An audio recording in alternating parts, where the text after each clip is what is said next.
গাজা যুদ্ধের অবসান ঘিরে শুরু হয়েছে কূটনৈতিক তৎপরতা। এবার সে আগুনে ঘি ঢেলেছেন যুক্তরাষ্ট্রের প্রেসিডেন্ট ডোনাল্ড ট্রাম্প। নিজের সামাজিক যোগাযোগ মাধ্যমে প্রকাশ করেছেন গাজা থেকে ইসরায়েলি সেনা প্রত্যাহারের একটি রোডম্যাপ বা পথনকশা, যেখানে তিনি দাবি করেছেন ইসরায়েল এই সীমারেখায় সম্মত হয়েছে আর হামাস রাজি হলেই যুদ্ধ থেমে যাবে। ট্রাম্প লিখেছেন, হামাস নিশ্চিত করলেই যুদ্ধবিরতি সঙ্গে সঙ্গে কার্যকর হবে, বন্দি বিনিময় শুরু হবে এবং আমরা পরবর্তী ধাপের প্রত্যাহারের প্রস্তুতি নেব, যা আমাদের 3000 বছরের এই বিপর্যয়ের অবসান ঘটাবে। তার এই পোস্ট ঘিরেই এখন সরগরম আন্তর্জাতিক মহল। আরেক পোস্টে ট্রাম্প তেল আবিবের বন্দি বিনিময়ের দাবিতে আনুষ্ঠানিক এক বিক্ষোভের ছবিও শেয়ার করেন। ছবির বিশাল ব্যানারে লেখা, এখন না হলে আর কখনো নয়।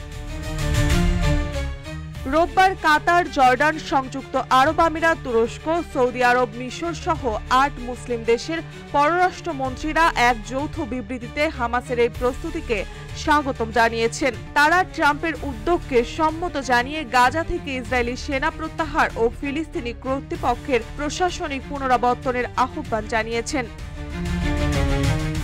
তবে এই সমঝোতা কত দ্রুত বাস্তবায়ন হয় তা নিয়ে প্রশ্ন রয়ে গেছে, কারণ পরিকল্পনায় কিছু শর্ত আছে, যেমন 48 বন্দির মুক্তি, হামাসের নিরস্ত্রকরণ ও গাজার নিয়ন্ত্রণ হস্তান্তর। হামাস এসব শর্তে রাজি হবে কিনা সেটি এখন আলোচনার কেন্দ্রে। এদিকে সৌদি চ্যানেল আশরাফের তথ্য মতে হামাসের নেতা খলিল আল হাইয়া নেতৃত্ব দেবেন প্রতিনিধি দলকে, যারা কায়রো ও শাম আল শাইখে আলোচনায় যোগ দেবেন। গত মাসে ইসরায়েলি বিমান হামলায় লক্ষ্যবস্তু হলেও প্রাণে বেঁচে গিয়েছিলেন আল হাইয়া। সেই হামলায় নিহত হন তার ছেলে। সম্প্রতি টেলিভিশনের সাক্ষাৎকারে তিনি বলেছেন, আমরা আশা করি তাদের রক্ত বিজয়ের পথ খুলে দিবে, জেরুজালেমের পথে, মর্যাদা ও জয়ের পথে।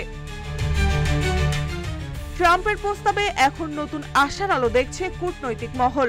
তবে বাস্তবায়নের আগে এখনো অনেক প্রশ্নের উত্তর বাকি। এই রোডম্যাপ কি সত্যি গাজার মুক্তির পথ খুলে দেবে, নাকি আরেকটি কূটনৈতিক নাটকের সূচনা মাত্র? মার্জিয়া মৌ, রূপালী বাংলাদেশ।